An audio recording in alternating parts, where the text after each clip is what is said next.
வணக்கம் மக்களே, welcome to universe voice Tamil.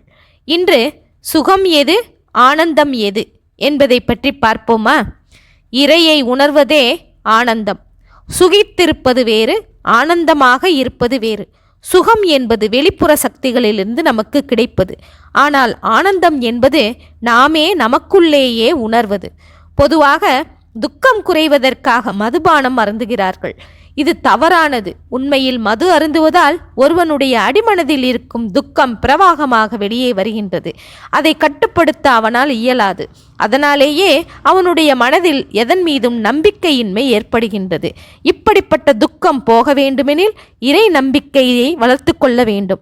இறை நம்பிக்கைத்தான் ஆனந்தம். இறையை உணர்வதில்தான் அந்த ஆனந்தம் உள்ளது. சுகமாக இருக்க பிறர் சம்பந்தம் தேவையில்லை. ஆனால் ஆனந்தத்தை தனிமையிலேயே நம்மால் உணர முடியும்.